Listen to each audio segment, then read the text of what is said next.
Hello my dear students, I am Jitendra Mahapatra. Welcomes you all on my YouTube channel Jito physics.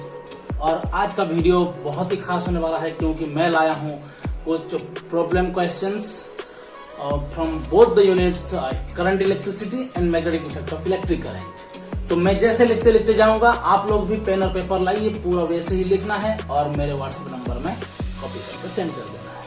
Clear? और video को ध्यान देके सुने, video को ऑनलाइन ही देखें। इनडायरेक्टली अगर हमें कुछ देना चाहते हैं तो ऑनलाइन ही देखें, हमें मिल जाएगा। क्लियर? घर बैठे जितो फिजिक्स का मजा लीजिए। चलिए शुरू करते हैं। ओके, तो आज का पहला क्वेश्चन है करंट इलेक्ट्रिसिटी। मैं लिख रहा हूं कुछ प्रॉब्लम से प्रॉब्लम। ओके, आज का सेशन पूरा प्रॉब्लम ही होगा। ओके, तो पहला क्वेश्चन है Kirchhoff's current law obey. Kirchhoff's current law ओबे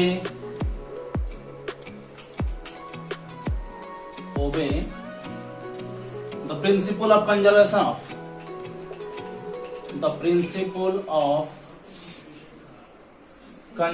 of principle of conservation of dash. ये पूछा गया है, 4 ऑप्शन दिया गया है। Option 1 charge, option 2 current, option C energy and option D momentum. Okay, ठीक है, हमें सही आंसर ढूंढना पड़ेगा।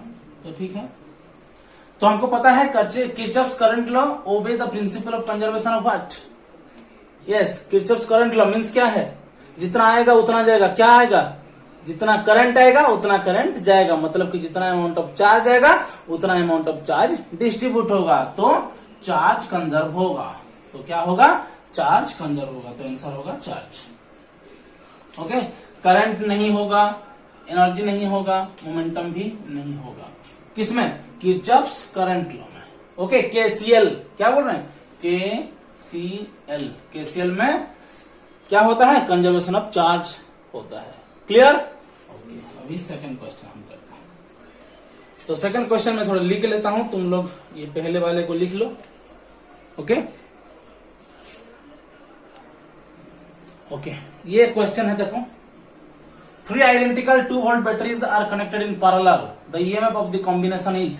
तो 3 ठो आइडेंटिकल बैटरी दिया है। ओके, 3 ठो आइडेंटिकल बैटरी दिया है और बोला है गया है कि पैरेलल में उनको कनेक्ट करने के लिए। ठीक है, कनेक्ट कर देते हैं। तो इफेक्टिव ईएमएफ कितना होगा? इफेक्टिव ईएमएफ मतलब कि उन सब बैटरी का मिला के कितना होगा? तो पैरेलल कॉम्बिनेशन में पोटेंशियल डिफरेंस सेम रहता है बच्चों। तो यहाँ पे भी 2, यहाँ पे भी 2, यहाँ पे भी 2 और यहाँ जो लगेगा वो भी 2 होगा। क्लियर? तो आंसर क्या होगा? आंसर होगा डी। अगर सीरीज दिया रहता तो कुछ करते। ओके, तो ठीक है, अभी ये वाला करते हैं। ये वाला समझ में आ गया ना? तो आंसर होगा 2 वोल्ट। ओके, तो बिठा देता हूं। Yes, 1 2 3 ready start.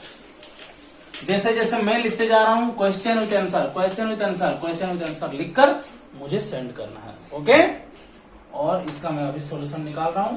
क्या बोला है देखो, 4 8 ohm resistors form the sides of square. तो एक स्क्वायर दिया है और जिसका कि चारों साइड क्या है? रेजिस्टर है। क्या है? रेजिस्टर है। ओके ओके, और क्या दिया है? 8 ओम वाला रेजिस्टर। 8 ओम 8 ओम 8 ओम। ओके, और बोला गया है कि resistance between any 2 adjacent corner, effective resistance between any 2 adjacent corner बोला है। तो ये कॉर्नर ले लेता हूं, तो एक्सटेंड में कर देता हूं। एक्सटेंड कर देने से बहुत इजी हो जाता है। ए और बी के बीच में से निकालना है हमें। ओके, तो बोलो ये तीनों क्या है? ये तीनों सीरीज में है। और रेजिस्टेंस में सीरीज में क्या होता है? 8 + 8 + 8 कितना होता है? 24 ओम। ओके, और इसके साथ अभी क्या है? पैरेलल में होंगे। तो मैं एक और डायग्राम बना देता हूं। ये वाला हो गया 24 ओम वाला और ये वाला 8 ओम वाला है। ओके, ये 24, ये 8, ये दोनों क्या है अभी पैरेलल में है तो पैरेलल में क्या करते हैं direct 24 into 8 divided by 24 plus 8 that is 24 into 8 divided by 32 8 4 4 6 हुआ तो 8 4 6 ओके इसको 6 कर लेते हैं ओके ठीक है तो कितना हुआ answer 6 clear got it okay अभी नेक्स्ट दो प्रॉब्लम फिर लिख रहा हूं जिसको आया होगा वो पॉज करें आंसर निकालें और मेरा आंसर का वेट करें ओके लिख लो अच्छे से ओके तो Kirchhoff's voltage law obey the law of conservation of what Kirchhoff's current law ओबे करता था करंट ए चार्ज और किरचॉफ्स वोल्टेज लॉ क्या ओबे करेगा एनर्जी ओबे करेगा किरचॉफ्स वोल्टेज लॉ क्या है summation of E equal to summation of I R और भी लिख सकते हैं और हम लिख सकते हैं summation of v is equal to 0 भी लिख सकते हैं ओके तो क्या कंजर्व करता है एनर्जी कंजर्व करता है किरचॉफ्स वोल्टेज लॉ एनर्जी को कंजर्व करता है और प्रिंसिपल को फॉलो करता है लेकिन किरचॉफ्स करंट लॉ चार्ज को कंजर्व करता है ओके तो ठीक है ये बात थोड़ा याद रख लो हमेशा a wire of resistance 2 ohm दिया है resistance is stretched to double its length okay length double हो रहा है यानी कि एरिया क्या होगा हाफ हो जाएगा तो हम क्या करेंगे मैं स्ट्रेचिंग का बताया था स्ट्रेचिंग जब करते हैं तो न्यू रेजिस्टेंस का वैल्यू कितना होता था n स्क्वायर इंटू आर होता था n स्क्वायर इंटू आर तो कितना टाइम खींचेंगे 2 टाइम्स खींचेंगे 2 number of times stretched 2 times खींचेंगे 2 का स्क्वायर और आर कितना दिया है 2 ओम मतलब कि कितना होगा 4 इंटू 2 दैट इज 8 ओम तो आंसर ऑप्शन ओके अगर आर दिया रहेगा is stretched to double its length तो क्या होगा n स्क्वायर इंटू आर तो n square 4 into R 4r होगा क्लियर बात समझ में आया कि नहीं ओके सर और नेक्स्ट दो प्रॉब्लम ओके चलो लिख लो अभी ओके अभी ये वाला दो प्रॉब्लम देखो a wire of resistance 3 ohm दिया है रेजिस्टेंस कितना दिया है 3 ohm is cut into 3 equal parts 3 equal parts में उसको कट कर दिए हैं तो 3 ओम का रेजिस्टेंस का एक वायर था उसको 3 ठो इक्वल पार्ट में हम कट कर लिए तो कट कर लेने से क्या होता है length directly proportional to resistance होता है ना तो 3 ओम रेजिस्टेंस था तो हर एक पार्ट का रेजिस्टेंस कितना हो जाएगा 1 ohm 1 ohm 1 ohm okay which are joint to form a triangle एक ट्रायंगल वो लोग बनाते हैं और यहाँ 1 ओम यहाँ भी 1 ओम और यहाँ भी 1 ओम करके सजा के रख देते हैं बिटवीन एनी टू कर्नर बोला है तो मैं इसको पकड़ूंगा तो ये दोनों हो जाएंगे सीरीज मतलब कि 1 + 1 कितना हो जाएंगे 2 ओम तो फिर एक बार सजा के लिख लेता हूं और यहाँ पे है 2 ओम का रेजिस्टेंस और यहाँ पे है 1 ओम का रेजिस्टेंस तो ये दोनों पैरेलल हैं 2 ओम 1 ओम तो इक्विवेलेंट कैसे निकालते हैं 2 into 1 divided by 2 plus 1 that is 2/3 ओम 2/3 ओम है कि नहीं है 2/3 कैसे किया पता चला 3 ओम रेजिस्टेंस का एक वायर है उसको कट कर दिए 3 इक्वल पार्ट्स 1 ओम 1 ओम 1 ओम क्लियर अभी क्या करने के लिए बोला है वो 3 ठो जो रेजिस्टर निकला 1 ओम 1 ओम 1 ओम का उसको एक ट्रायंगल बना देते हैं ट्रायंगल बनाने के बाद हमको दिखा गया कि बोला गया कि एनी 2 कॉर्नर से निकालो बोल के तो मैं ये दोनों कॉर्नर को एक्सटेंड कर दिया तो ये दोनों मुझे मिल गया सीरीज और ये दोनों इसके साथ क्या है पैरेलल कनेक्शन है क्लियर ओके बहुत बढ़िया तो इसको थोड़ा मिटा देता हूं और इसको सॉल्व करते हैं देखो find equivalent resistance between 2 points A and be in the given figure ये फिगर दिया है और ए और बी के बीच में हमको इक्विवेलेंट रेजिस्टेंस निकालना मतलब कि इस पॉइंट से इस पॉइंट के अंदर ओके तो देखते हैं PQRS yes Wheatstone bridge balance condition 3/3 1 2/2 1 okay और हाँ तो 3/3 कितना हुआ 1 2/2 कितना 1 मतलब कि रेशियो सेम है तो क्या करते हैं इस बीच वाले को निकाल देते हैं बीच वाले को निकाल देने से क्या बन जाएगा देखो अभी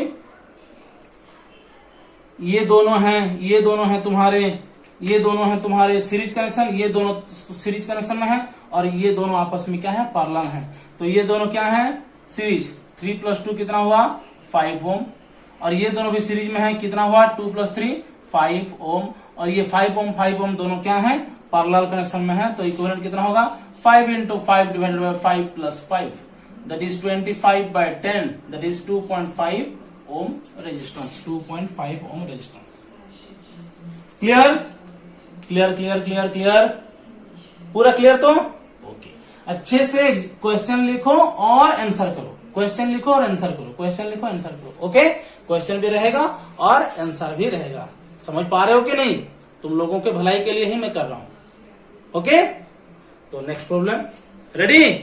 इंटरेस्टिंग लग रहा है कि नहीं? कमेंट बॉक्स में बताना. ओके. तो बोला है डायमेंशनल फॉर्मूला ऑफ रेजिस्टिविटी निकालने के लिए. तो रेजिस्टिविटी निकालने के लिए रेजिस्टेंस का जरूरत है.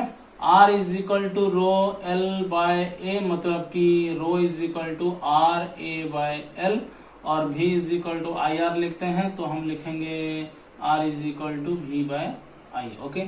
सो R इज इक्वल लिखेंगे V और ऊपर है A, I और नीचे L. ओके. और V के लिए क्या लिखते हैं? W is equal to Q into V, तो V के लिए लिखेंगे W बाय Q. याद नहीं करना है, रटना नहीं है. Okay. W A Q I L. Okay. W by Q voltage, area, charge, current, length. Okay. अभी निकालना हो जाएगा, देखो आराम से. क्लियर? ओके.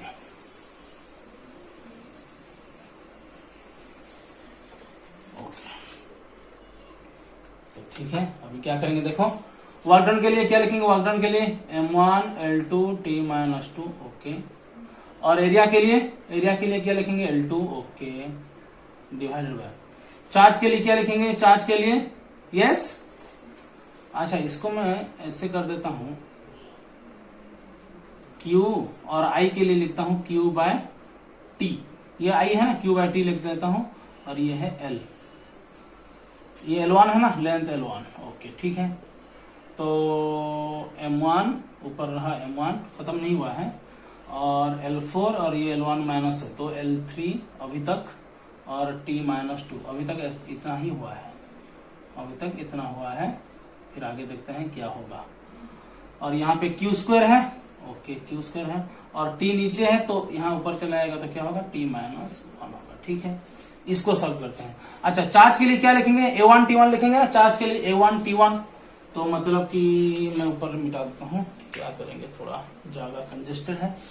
ओके. मिटा देता हूं. ओके. तो क्या होगा बोलो? ये इसके बदले में लिखेंगे A1 T1, तो क्या हो जाएगा? A2 T2 होगा ना. तो M1 L3 T minus 2 divided by A2 T2 और T1 मल्टीप्लाई. ओके. इसको सॉल्व कर देते हैं, जितना होगा आंसर होगा. और M1 L नहीं है, कहां पे? L3, M1 L3 M1 L3 M1 L3, और T माइनस 1 ऊपर जाएगा तो प्लस 1 हो जाएगा. T माइनस 1 होगा शायद, माइनस 3 दिया है. अच्छा, यहाँ पे 2 है ना, तो ऊपर जाएगा तो माइनस 3 होगा. ओके. ठीक है. और A माइनस 2 होगा. देखो तो A माइनस 2 है, T माइनस 3 है. ओके है कि नहीं? तो ऑप्शन 1. क्लियर? ओके. अभी दिया है temperature coefficient of resistance of material for conductor is. तो टेम्परेचर कोएफिशिएंट ऑफ रेजिस्टेंस क्या है? अल्फा. पढ़े हो? अल्फा इक्वल हम लिखते थे final resistance minus initial resistance divided by initial resistance into temperature difference. लिखते थे ना, ऐसा लिखते थे कि नहीं? तो कंडक्टर में रेजिस्टेंस क्या होता है? टेम्परेचर बढ़ने से इंक्रीज करता है. क्या होता है? इंक्रीज करता है. मतलब कि RT इंक्रीज करेगा, R0 क्या होगा? डिक्रीज करेगा. तो ये वाला चीज पॉजिटिव आएगा, और टेम्परेचर डिफरेंस का भी पॉजिटिव है. ओके. टेम्परेचर बढ़ने से रेजिस्टेंस बढ़ेगा कंडक्टर में, तो RT ग्रेटर होगा R0 से, और T माइनस 0 तो वैसे ही ग्रेटर है. तो क्या होगा? कंडक्टर के लिए पॉजिटिव, सेमीकंडक्टर के लिए नेगेटिव, और एलओएस के लिए tends to 0. Clear? None of this नहीं होगा. Clear? Temperature coefficient of resistance that is alpha is equal to change in resistance by original resistance into temperature difference. Clear? अभी रेडी रहिए और 2 शानदार प्रॉब्लम के लिए. ओके. तो 60 bulb operates on 220 volt supply. The current flowing through the bulb is, मतलब कि 60 वाट का बल्ब दिया है और वोल्टेज कितना दिया है 220, मतलब कि P का वैल्यू दिया है 60 वाट और वोल्टेज दिया है 220 वोल्ट और पूछा गया है कि करंट कितना फ्लो करेगा। तो P is equal to V I relation है और I इज इक्वल टू निकाल सकते हैं P बाय V करके, मतलब कि 60 बाय 220, शून्य से शून्य मर गया, 0 से 0 मर गया, 2 3 2 11, तो कितना होगा 3 बाय 11 और करंट का यूनिट क्या है एम्पियर। तो 3 बाय 11 कहां पे है 3 बाय 11, क्लियर हो पाएगा कि नहीं होगा। हार क्यों मान रहे हो, हार क्यों मान रहे हो, हार मानने का हमारा किस्मत में नहीं है। ओके, किस्मत को चेंज करना ही होगा। Magnetic field due to current carrying conductor is zero, किस लिए, along a line perpendicular to the wire, along a line perpendicular to the wire, no, along a line inclined at 45 degree angle, no, along the axial line, yes। अगर axial line में current flow, अगर flow कर रहा है current इस तरह से और यही लाइन के ऊपर अगर पूछा गया है कि मैग्नेटिक फील्ड कितना है, तो यही लाइन के हर एक पॉइंट में मैग्नेटिक फील्ड का वैल्यू कितना है 0। ओके, तो ऑप्शन होगा इट कैन नेवर बी 0, ये तो कभी नहीं होगा। क्लियर हो पाएगा। अरे बोले हैं ना हम लोग, ये लाइन है, ये करंट फ्लो कर रहा है इस कंडक्टर के अंदर, यहाँ पे जो भी पॉइंट लोगे बी का वैल्यू कितना होगा 0 ही होगा, क्योंकि एक्सेल लाइन में बी 0 होता है, परपेंडिकुलर लाइन में बी मैक्सिमम होता है। ओके, बी क्या होता है मैक्सिमम होता है। क्लियर, पक्का। अभी और 2 क्वेश्चन करेंगे। Okay, ready. ओके, तो 12 number question, if a long hollow copper wire carries a direct current, okay, the magnetic field due to current will be only inside रहेगा कि ओनली आउटसाइड रहेगा कि बोथ इनसाइड आउटसाइड रहेगा कि non of this रहेगा। Okay, तो एक होलो copper wire है, एक होलो कॉपर वायर है, ओके, और उसमें से करंट फ्लो कर रहा है, आई करंट फ्लो कर रहा है, तो होलो है मतलब कि अंदर कुछ मटेरियल नहीं है, तो जो भी क्रिएट होगा मैग्नेटिक फील्ड वो क्या होगा, सिर्फ और सिर्फ आउटसाइड ही होगा। अगर इस तरफ ऐसे करंट फ्लो कर रहा है तो ऐसे करेंगे तो इधर इनवर्ड मैग्नेटिक फील्ड क्रिएट होगा, इधर आउटवर्ड वाला मैग्नेटिक फील्ड क्रिएट होगा, मतलब कि outside, only outside, not inside. यहां पे भी इनसाइड का ऑप्शन है, नॉन ऑफ दिस, तो क्या होगा answer only outside the pipe. Clear. Okay, और एक क्वेश्चन क्या है, straight section PO of circuit lies, मैं ऊपर वाले को मिटा देता हूं, 1 2 3 रेडी स्टार्ट। यस, तो क्या बोला है, पीओ ऑफ सर्किट,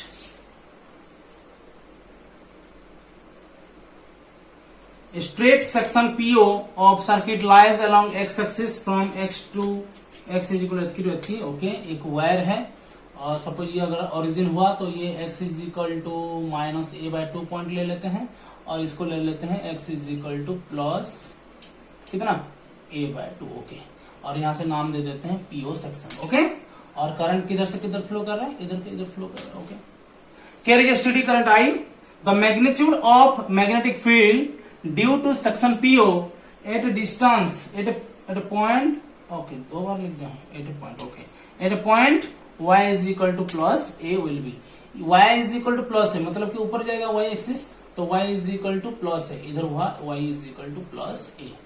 तो इस कंडक्टर में करंट फ्लो कर रहा है I, इस कंडक्टर में करंट फ्लो कर रहा है I, यहां से a डिस्टेंस के दूरी के ऊपर हमको मैग्नेटिक फील्ड निकालना है। तो क्या होता है बोलो, यस, फाइनाइट है ना, तो फाइनाइट के लिए क्या लिखेंगे बोलो, यस, μ0/4π, μ0/4π फाइनाइट है मतलब कि यहां से यहां तक जुड़ेंगे, यहां से यहां तक जुड़ेंगे। ओके, सपोज ये एंगल थीटा भी हुआ और ये एंगल थीटा हुआ, तो क्या लिखेंगे, क्या लिखते थे, μ0/4π I/r, r क्या है, r परपेंडिकुलर डिस्टेंस a, और sine theta plus sine theta मतलब कि 2 साइन थीटा, ये होगा। तो क्या हुआ रिलेशन, मैग्नेटिक फील्ड का रिलेशन क्या हुआ, ए के साथ लिखा गया ना ऐसे ऑप्शन में, proportional to A, proportional to 1/, proportional to a², proportional to 0, क्या होगा, proportional to 1/a, that is B proportional to 1/a। Clear. Okay sir ji, क्या बात है, अच्छे तरह से एक्सप्लेन कर लिए हैं, आप समझ में आ गया होगा। क्लियर।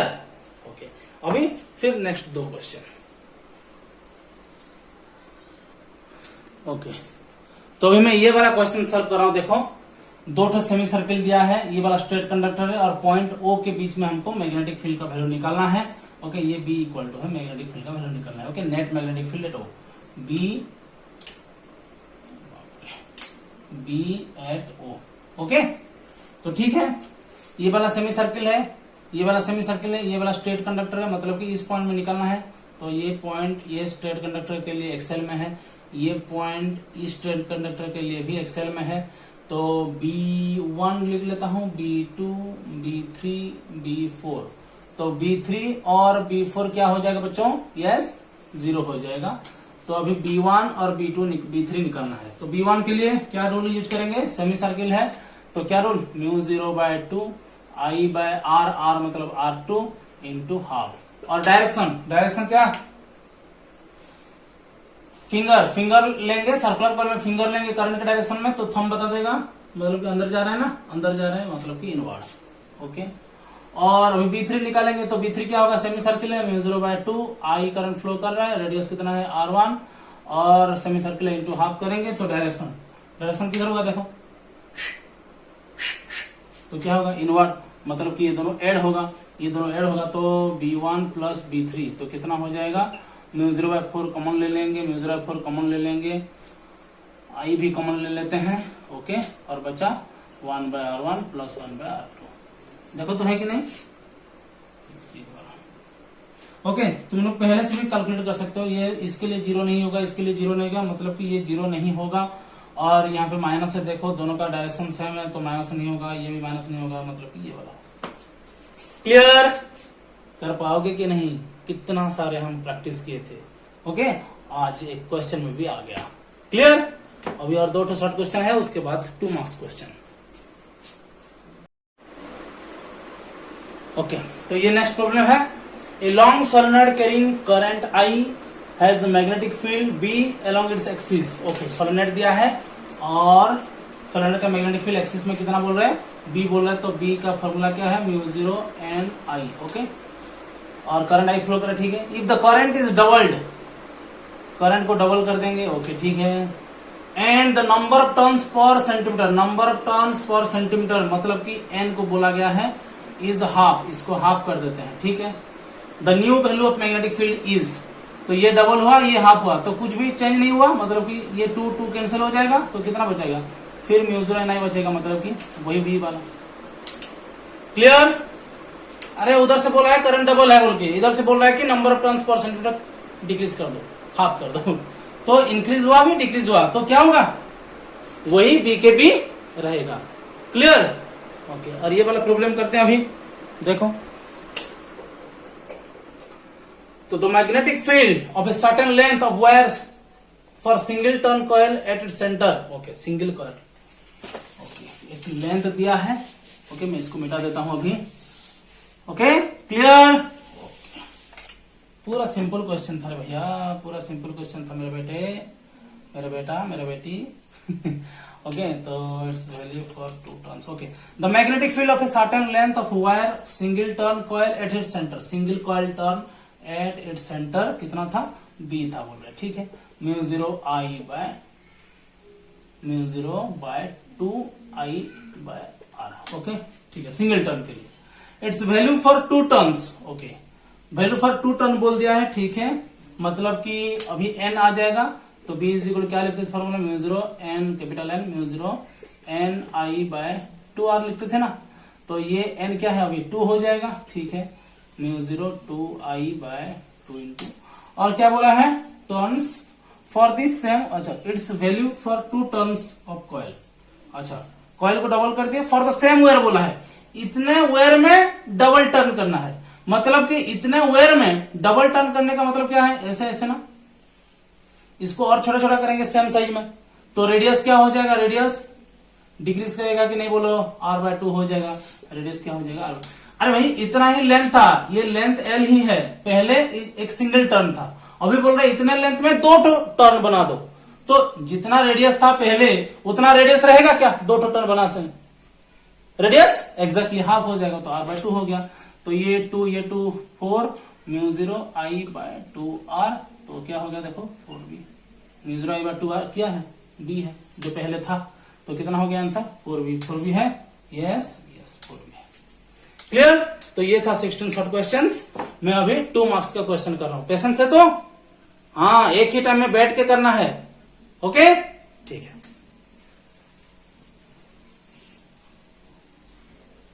ओके, अब 2 मार्क्स का क्वेश्चन में पहले दिया है। ओके, और ये 2 मार्क्स का क्वेश्चन है और पहला वाला क्वेश्चन है ये। तो 2 मार्क्स का क्वेश्चन पहला दिया है state Kirchhoff's law. State Kirchhoff's laws. Okay, तो किरचॉफ का 2 लॉ है। एक है किरचॉफ्स करंट लॉ, जो कि summation I is equal to 0 लिखना है, स्टेटमेंट बोलना है। और एक है KVL, summation of E is equal to summation of I R लिखना है। ओके, तो डिस्क्राइब करना है। ओके, करंट जितना जाता है करंट उतना आता है बोल के ये स्टेटमेंट भी लिखना पड़ेगा, ये स्टेटमेंट भी लिखना पड़ेगा, तब जाके 2 मार्क मिलेगा। ओके, तो पहले से मैं वीडियो बना चुका हूं किरचॉफ्स लॉज बोल के, तो देख लेना अगर पता नहीं है तो। ठीक है, तो ये सेकंड वाला क्या बोला है? स्टेट एम्पियर सर्कुलर लॉ बोला है। स्टेट एम्पियर्स सर्कुलर लॉ, इसके ऊपर भी वीडियो बन चुका है, सर्कुलर लॉ। ओके, जाके देख सकते हो। क्या लिखते हैं? Integration line integral of magnetic field, line integral of magnetic field is equal to mu 0 times of total electric current enclosed by the Amperian loop. ये आई इनसाइड लिखेंगे और आई टोटल लिखने से भी चलेगा। ये होता है एम्पियर सर्कुलर लॉ। ओके, तो ये भी लॉ स्टेटमेंट मैं दे चुका हूं पहले से, तो तुम लोग जाके प्रीवियस वीडियो में प्लेलिस्ट में जाके magnetic effect of electric current में देख सकते हो। एम्पियर सर्कुलर लॉ का डिस्क्रिप्शन दिया गया है। क्लियर? और उसके बाद दिया है स्टेट ओम्स लॉ। ठीक है, स्टेट ओम्स लॉ। तो तुम अभी ये लॉ लिखकर डिटेल लिखना है। केसीएल डिटेल लिखोगे, केवीएल डिटेल लिखोगे। डिटेल मतलब उसका statement, only statement, only statement. और एक स्टेटमेंट लिखने के बाद ये वाला लिख देना, दूसरा स्टेटमेंट लिखने के बाद ये वाला लिख देना, बस complete. First law KCL, second law KVL, खत्म। State Ampere circular, Ampere's law लिख दिए, स्टेटमेंट लिख दिए, ये वाला लिख देना, बॉक्स बना देना। देखना तो कोई भी 1 मार्क नहीं कट पाएगा, हाफ मार्क भी नहीं कट पाएगा। क्लियर? सजा के रखना है, सुंदरता बोले गोटे जिनस अच्छी कि नहीं। ठीक, state Ohm's law, Ohm's law state करमा केना करमा ना, V proportional to I potential difference directly proportional to current, electric current of the wire flowing through the wire at constant temperature. ये भी मेंशन करना पड़ेगा। तो स्टेटमेंट लिखने के बाद ये वाला लिखना। Okay, clear? और डायरेक्टली प्रोपोर्शनल टू कांस्टेंट हटाने के लिए क्या लिखते थे? ये वाला ना। ओके, आई प्रोपोर्शनल टू भी शायद, yes I proportional to, sorry I proportional to भी करेंगे तो प्रोपोर्शनलिटी कांस्टेंट हटाकर 1/r लिखेंगे। क्लियर? तो ये वाला 3 स्टेटमेंट लिखने के बाद अभी मैं क्वेश्चन लिख रहा हूं, आराम से बैठ के मजा करो। ठीक है, ओके। तो 2 क्वेश्चन दिया है, देखो। An electric bulb rated 220 volt and 100 वाट, एक बल्ब दिया है, इज कनेक्टेड 110 वोल्ट, 110 वोल्ट इस बैटरी के साथ कनेक्ट किए हैं। Find power consume by the electric bulb. Power consume अगर इतने वोल्टेज कनेक्ट करने के बाद कितना कंज्यूम करेगा। ओके, तो P2 हमको निकालना है। P1 दे दिया है 100 वाट। ओके, और V1 दे दिया है 220 वोल्ट। ओके, V2 यहाँ पे दे दिया है 110 वोल्ट और यहाँ पे P2 निकालना होगा। तो रिलेशन क्या है? P is equal to V square by R, V square by R। तो रिलेशन क्या है? डायरेक्टली प्रोपोर्शनल टू है, P proportional to V square, मतलब कि P1 by P2 is equal to V1 by V2 का क्या लिख सकते हैं? होल स्क्वायर लिख सकते हैं। ओके, तो ठीक है, हम डायरेक्ट लिखते हैं P2 by P1 is equal to V2 by V1 का होल स्क्वायर। हो पाएगा कि नहीं? और P2 इज इक्वल टू हम लिख सकते हैं V2 बाय V1 का होल स्क्वायर इंटू P1 लिख सकते हैं। तो V2 कितना है? 220 है। ठीक है, डिवाइडेड बाय V1 कितना है? 110 है, का स्क्वायर इंटू P1 का वैल्यू दिया गया है 100। ओके, तो ये 0 कैंसिल हो गया। 11 इंटू 2, तो 2 का स्क्वायर कितना हुआ? 4। ओके, ओफो, सॉरी, तुम लोग जो गलती करते हो मैं भी गलती करता हूं। V2 110 दिया है और V1 दिया है 220। ओके, ठीक है। 0 कैंसिल हो गया। 11 2, तो 1/4 इंटू 100 मतलब कितना होगा? 25 वाट। ओके, और ये वाला क्वेश्चन देखो। 2 electric bulb of rating 220 50 and 220 100, which bulb will glow more bright when they are connected in series? ये वाला पहले भी कर चुके हैं, तो करंट इलेक्ट्रिसिटी का वीडियो जाके देख सकते हो, वही मैं बता रहा हूं, अच्छे से देखो, इसको मैं मिटा रहा हूं। यस, ओके, ठीक है। तो पहले वाले का दिया है V1 कितना दिया है 220, ओके, और P1 कितना दिया है 50 वाट, ठीक है। उसका R1 निकालते हैं। R1 कितना फॉर्मूला होगा, P is equal to V2/R, P is equal to V2/R मतलब कि V12/P1, तो V12/P1 yes, 220 into 220 divided by 50, तो 5 से 0 मर गया, और इसको भी काट देते हैं, 5 इंटू 4 2 5 4 20, सो 45 इंटू 22 5 0 90 मतलब कि 990, ओके, 990 क्या हुआ ओम, ठीक है, 990 हो रहा है, ठीक, तो ओके, ठीक है। अभी R2 निकालते हैं। R2 का क्या दिया है, R2 का 220 100 वाट दिया है, मतलब कि V2/P2 करेंगे ना, तो क्या होगा 220 इंटू 220 डिवाइडेड बाय 100, मतलब कि 0 कैंसिल हो गया, 22 22 कितना होगा 484 ओम। तो ठीक है, R2 का रेजिस्टेंस कम है R1 से, ठीक है, R1 ग्रेटर देन R2। तो सीरीज कनेक्शन में ये बोला है कि व्हिच बल्ब ग्लो मोर बोला है, तो ज्यादा हीट जहां से जिस बल्ब से प्रोड्यूस हो रहा होगा उसमें ज्यादा ग्लो करेगा, तो हीट प्रोड्यूस होगा, तो amount of heat directly proportional to क्या, amount of heat in series connection हम फॉर्मूला क्या है I2RT, मतलब कि H प्रोपोर्शनल टू R, मतलब कि जिसका ज्यादा रेजिस्टेंस होगा उसमें ज्यादा हीट प्रोड्यूस होगा और वो ज्यादा ग्लो करेगा। तो R1 का रेजिस्टेंस ज्यादा है, मतलब कि H1 ग्रेटर देन H2, तो H1 मतलब कि 50 वाट वाला बल्ब सीरीज में ज्यादा ग्लो करेगा सीरीज कनेक्शन में। ओके, कर पाओगे कि नहीं, अच्छे से पूरा नीट एंड क्लीन करके सजा के करना है और मुझे रॉप कॉपी सेंड करना है, क्लियर। तो और नेक्स्ट 2 प्रॉब्लम करते हैं, आर यू रेडी।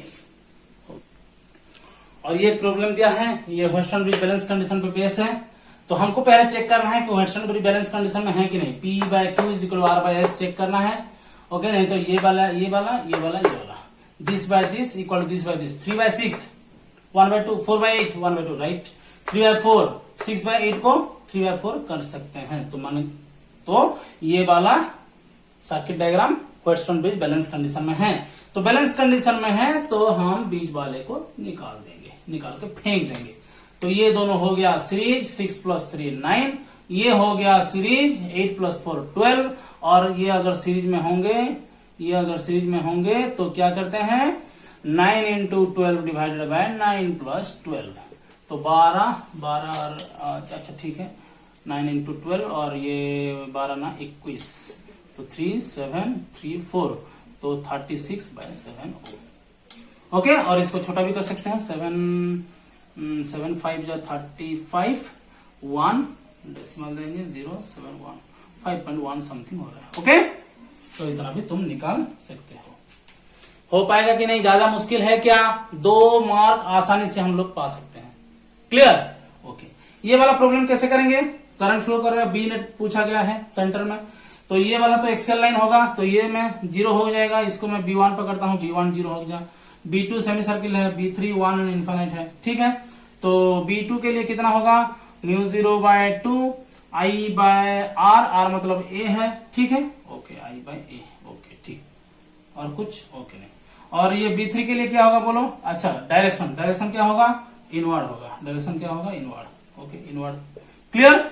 और इसके लिए डायरेक्शन इनवर्ड तो होगा ही, 1 एंड इन्फिनिट लेग के लिए फॉर्मूला μ0/4 पाई I/A, और ये इनवर्ड, और ये सेमी सर्किल है ना, तो 1/2 मल्टीप्लाई करेंगे ना, 1/2 मल्टीप्लाई करेंगे, ये इनवर्ड, क्लियर। अभी इसको सॉल्व कर देंगे, ठीक है, मिटा रहा हूं, सॉल्व कर देंगे।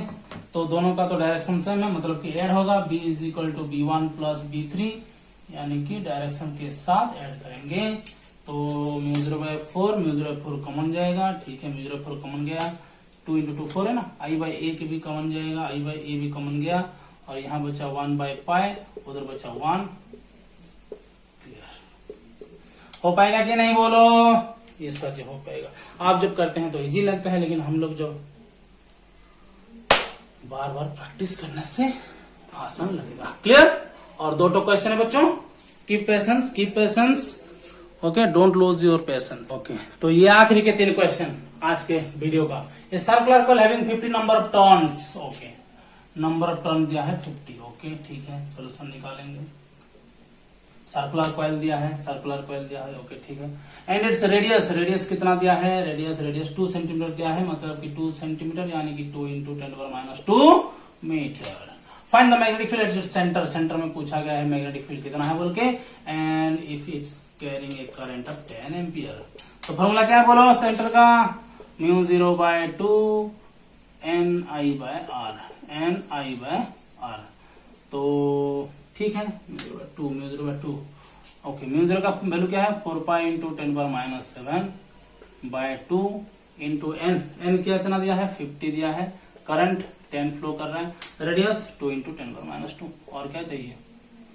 तो 2 ये 4 मर गया। सो ये 5 को इधर ले आते हैं, 5π तो 0 और ये 2 है, ऊपर जाएगा तो 4 हो जाएगा। 4 यानी कि 5π × 10⁻³ टेस्ला, यानी कि 5π मिली टेस्ला। क्लियर? हो पाएगा कि नहीं बोलो? सर्कुलर कॉइल के लिए फॉर्मूला क्या है? μ0/2 Ni/r। अगर n नंबर ऑफ टर्न, अगर n = 1 होता तो μ0/2 I/r सिंपली लिखते हैं। क्या बात? क्लियर? एक्सप्लेन स्नो रूल बोला है। स्नो रूल को एक्सप्लेन करेंगे कैसे? SNOW स्नो को पकड़ते हैं। अगर करंट फ्लो कर रहा होगा साउथ से नॉर्थ की तरफ, अगर करंट फ्लो कर रहा होगा एक वायर में, अगर ये साउथ है ये नॉर्थ है, और करंट अगर ऐसे फ्लो कर रहा है तो ये वेस्ट है अगर, और ये ईस्ट है, तो अगर इस वायर को हम एक मैग्नेटिक नीडल के ऊपर रख देंगे, तो मैग्नेटिक नीडल का नॉर्थ वेस्ट की तरफ अट्रैक्ट करेगा। क्लियर? हो पाएगा कि नहीं? हो पाएगा। तो पहले से बता चुका हूं, magnetic effect of electric current का पहला वीडियो जाना 01, video number 01। Ampere snow rule बताया हूं, एम्पियर्स रूल बताया हूं, और ओयस्टर एक्सपेरिमेंट बताया हूं। ओके, तो जाके चेक कर लेना, अच्छे से लिखना है। ओके, ये वाला प्रॉब्लम सॉल्व करना है, लास्ट वाला। तो लास्ट वाला तो पता ही होगा, लेकिन अभी थोड़ा बता देता हूं। ठीक है, तो क्या बोला है? Find magnetic field eight point lying outside in solid straight conductor. Solid straight conductor दिया है, सॉलिड स्ट्रेट कंडक्टर। ओके, और आउटसाइड में पूछा गया है। ठीक है, कोई बात नहीं। तो इसका रेडियस है कितना? a दिया है, तो आउटसाइड के लिए मैं ले लेता हूं r। ठीक है, if radius a by using ampere circle law use करके बताना है यहाँ पे मैग्नेटिक फील्ड कितना होगा। ठीक है, हम एक एम्पियर लूप बना देते हैं। ये वाला एम्पियर लूप हो गया। ठीक है, अभी क्या लिखेंगे हम लोग? Integration B.dl is equal to μ0 × I inside. Clear? Okay, ठीक है। और करंट कितना फ्लो कर रहा है? करंट I फ्लो कर रहा है। ओके, तो ये कितना लिखेंगे? BDL cos 0 डिग्री, तो BDL लिख रहा हूं, is equal to μ0 I inside कितना है? I इन साइड I है। ठीक है, okay. B into Amperian loop कितना है? एम्पियरियन लूप 2πr, तो कितना लिखा? μ0 × I लिखूंगा कि नहीं बोलो? और ये हो जाएगा B is equal to μ0 I/2πr। Okay, तो B आउटसाइड में क्या होता है? Inversely proportional to radius of the Amperian loop. Inversely proportional to radius of the Amperian loop. तो ये क्या बनाया? एम्पियरियन लूप। एम्पियरियन लूप के अंदर कितना करंट है? I current. तो I इनसाइड के बदले में कितना लिखा? क्लियर? तो हो पाएगा, क्यों नहीं हो पाएगा? ओके, तो आज के सेशन में इतना ही प्रॉब्लम करेंगे, और मैं सोच रहा हूँ कि हर एक वीकली और 15 डेज के बाद मैं ऐसे ही क्वेश्चन सॉल्व करूंगा। तो जुड़े रहिए जीतो फिजिक्स के साथ। अगर अच्छा लगे तो अपने दोस्तों के साथ शेयर करें, और मुझे रॉफ कॉपी सेंड करना है। मेरा व्हाट्सएप नंबर है 7684075737 फिजिक्स। ओके, तब तक के लिए आपके जेम्स सर। Thank you.